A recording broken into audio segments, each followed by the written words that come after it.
thing I have to learn is how the microphone works. So is it on? All right, there we go. Well, here's the deal. Here I am. There you are. And here we go.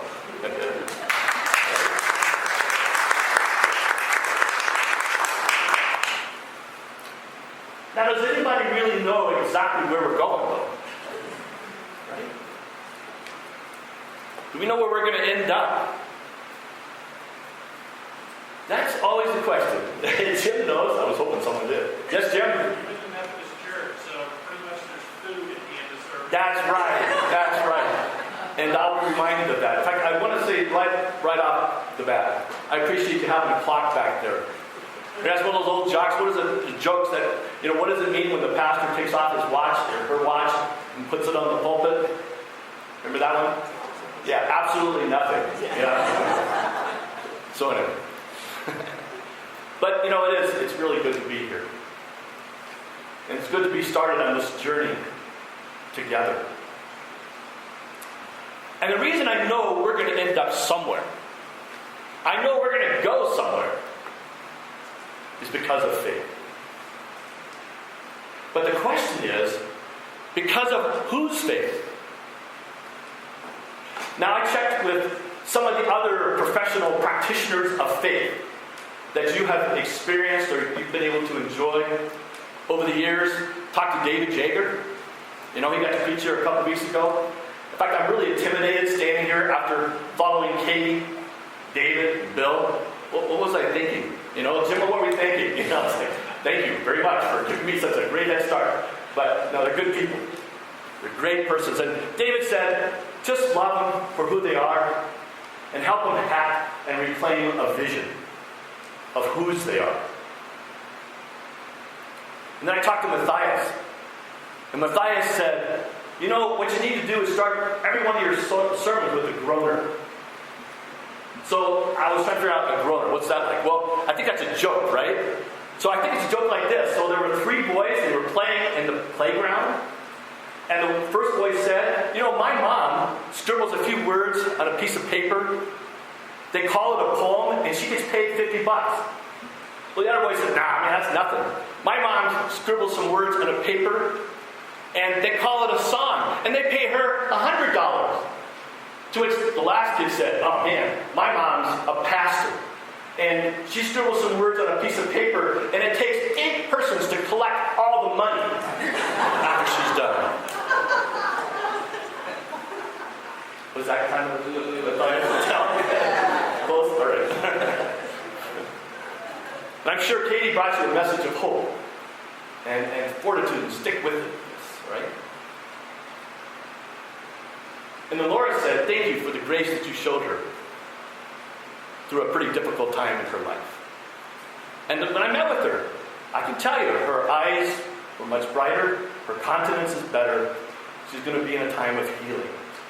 So we'll continue to lift up Laura in prayer.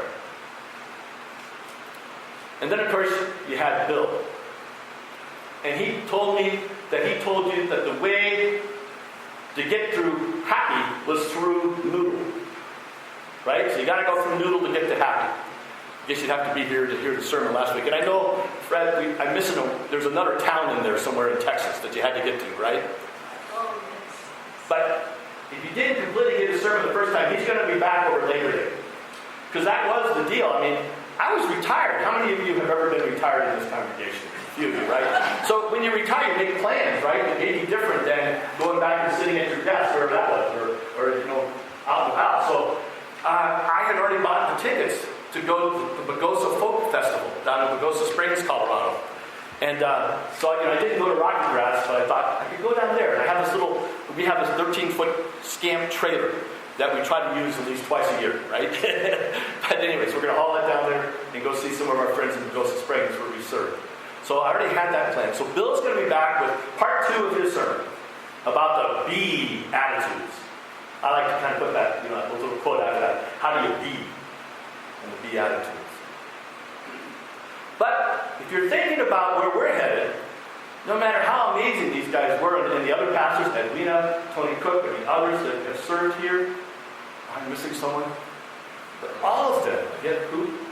Berlin, thank you. Berlin, all of them.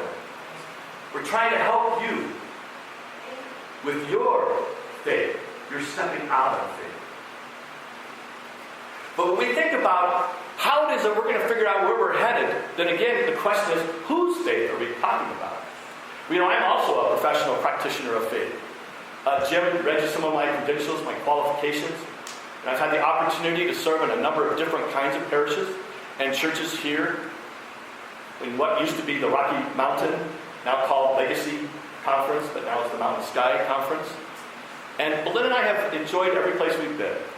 They haven't always been easy. Built a new church in Colorado Springs. That was a lot of work, I have to admit. I had to turn around a few churches. But in every case, whenever we left, we just came to love the people and love the experience and was just excited about what God had done with us and in the congregations that we served and in the communities of which we were a part. So I have a good background. And I even got to do one other job. I was actually the director of it's actually called the Director of Mission and Ministry for the Rocky Mountain Conference. So I kept an eye on every church and all of their ministries in the states of Colorado, Utah, and Wyoming. Now, of course, which includes the rest of Wyoming and then Montana. And then, of course, as a district superintendent, I had 53 churches in this whole region of Colorado. In the United Methodist Church that's up here, I was a part of that. And those churches ranged from Leroy, it had 6 people in them, to, giants like a Broomfield over here. So I got to see a lot of different churches. Got to hear a lot of different sermons. So, if I was thinking about my capacity to be your pastor, I'm kind of like, one of those middle guys, B plus maybe. There's some a lot smarter than me, a lot more energetic than I am, a lot more dynamic, or whatever the case may be. But they're there and I'm here, right? But at the same time, when I think about it, I don't think it's going to be my faith that's totally going to be the answer to where we're going to go next. I think we're going to have to continue to depend on something even larger than ourselves. And I think that's what I heard in that scripture. Did you hear that today? As Kay was reading that, and I liked how she flipped that, because that whole first part was talking about how there were these people that had to do really crazy things, who had to step out in faith. But why would they have done that? Kay and I were talking about that line that, was about Sarah, where, pretty much life was over. She was barren. Man, she was almost dead, And we were thinking about, well, that was a little bit harsh there, maybe we shouldn't bring that up. But I was saying it's almost like the humor of the Jewish scholars, the writers, the ones that put the Old Testament together. They like to have a little bit of that twist in there. That's the whole radical thing. Sarah's not supposed to have a baby, and what's God going to do?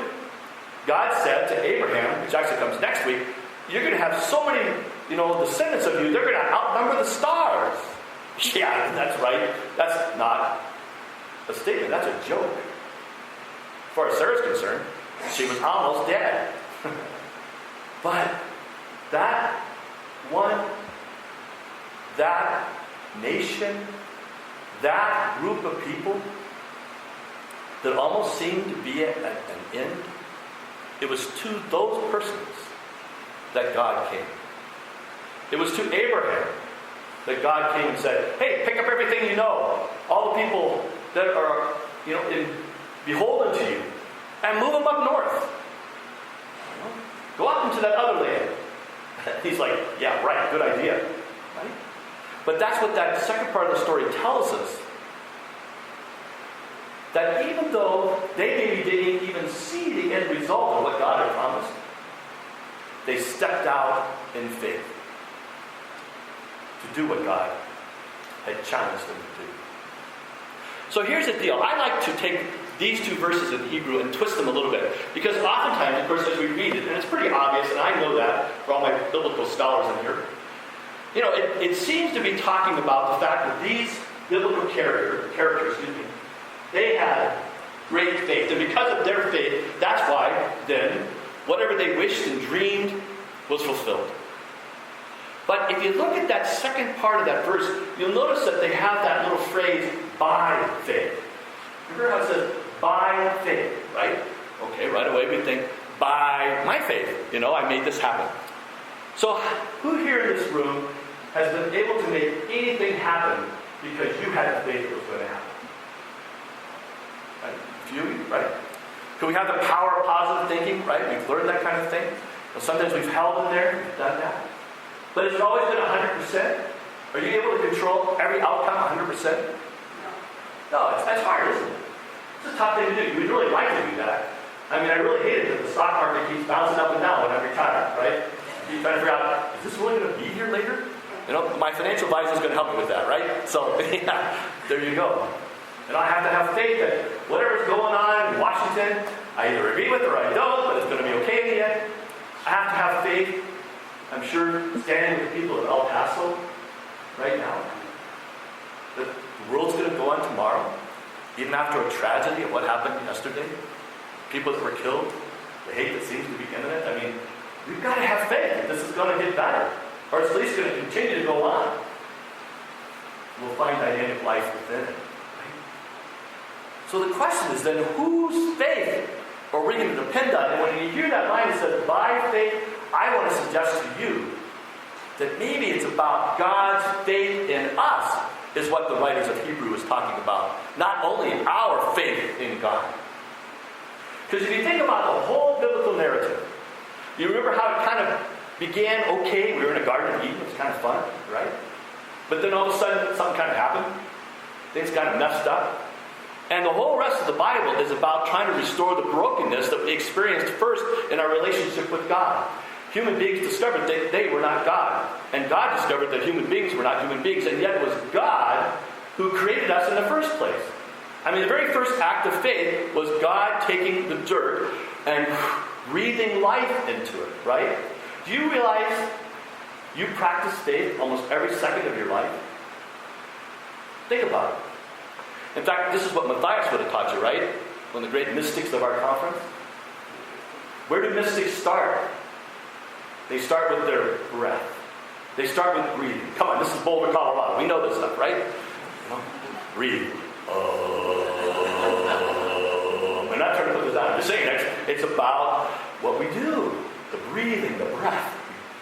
Be aware of your breath. Rabbi Schlachter Zalman, Zelda would have told you that, right?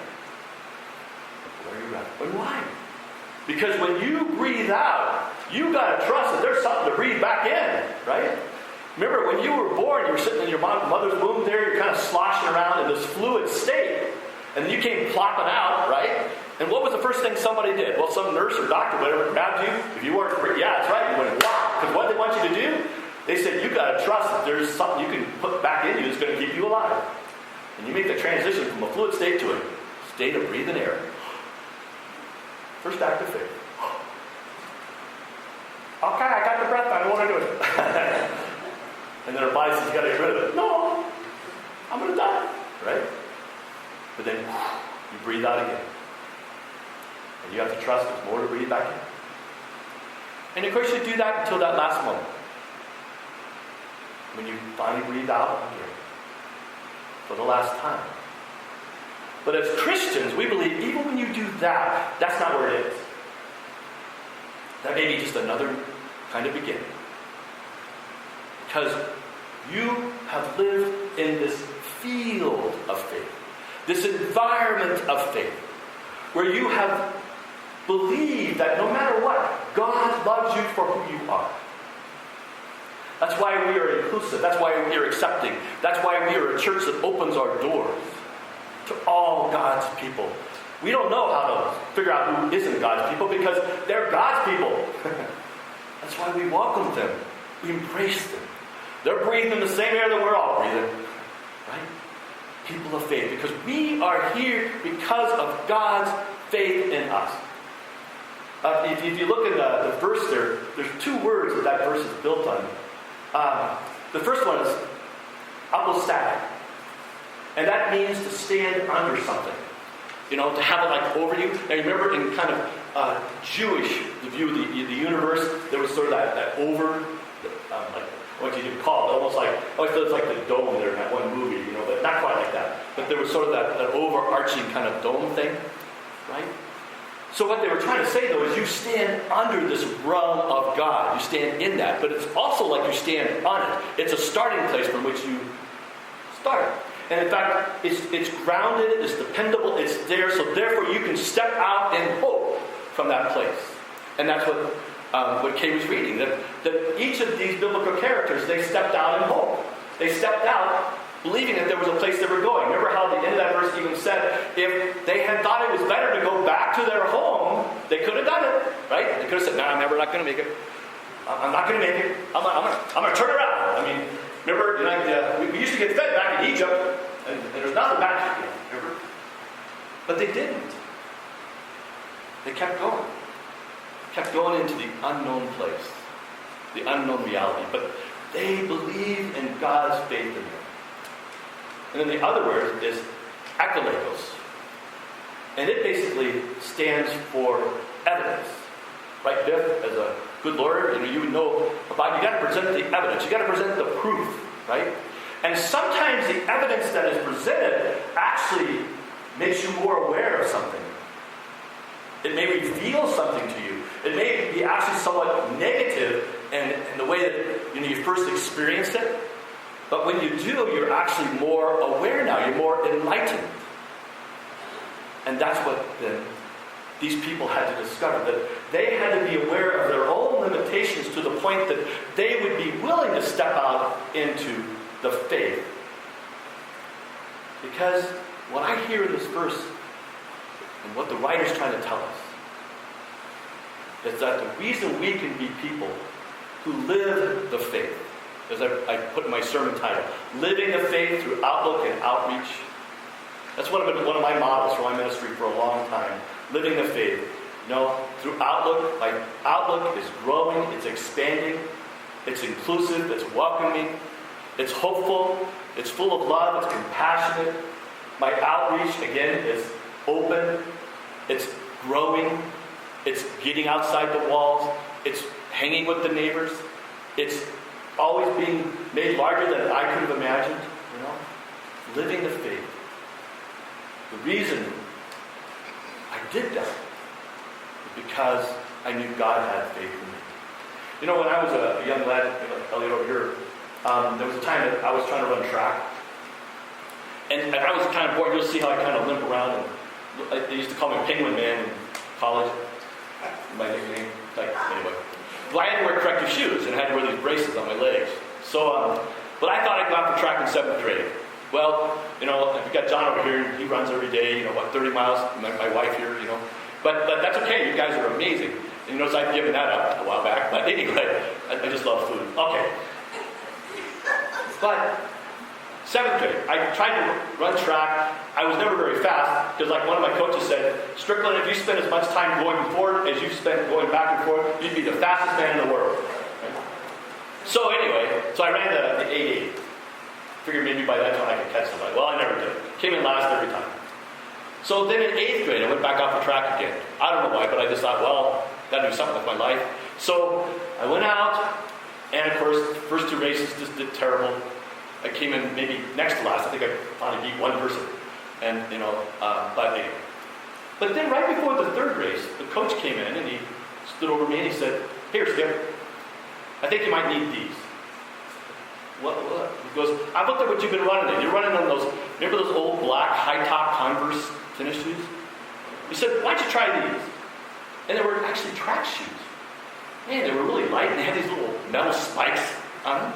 And I thought, whoa, okay. I remember putting them out and across the locker room there. And wow, it's like, why would he give me these? I come in last place every time, What's this about?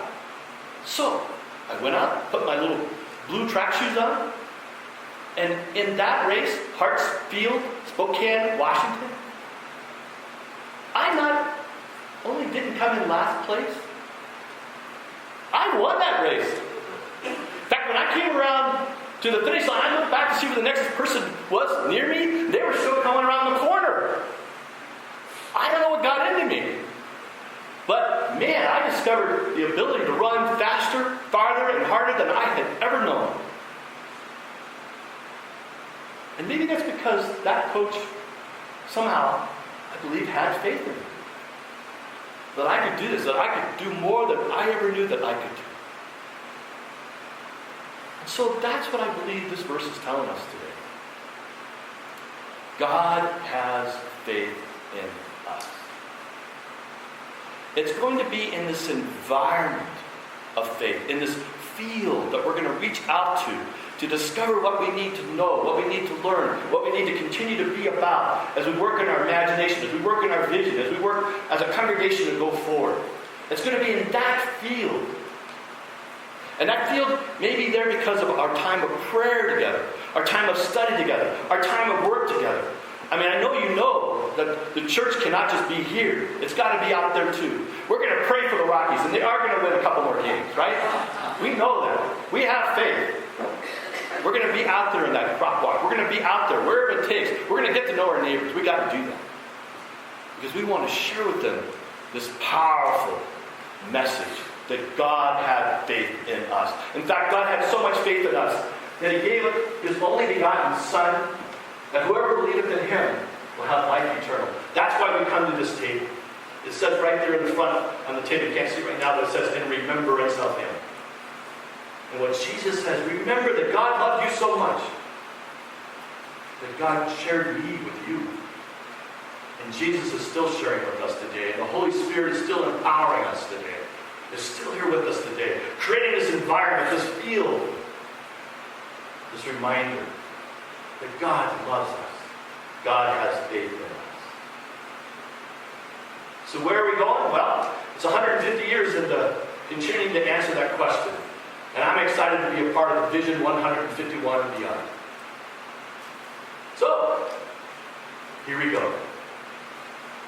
Here we go. I'm going to take a moment to do what Bill told you to do. Look around at these others who are going to go with you. Give them a little smile, all right? I want to give them a smile. Here you go.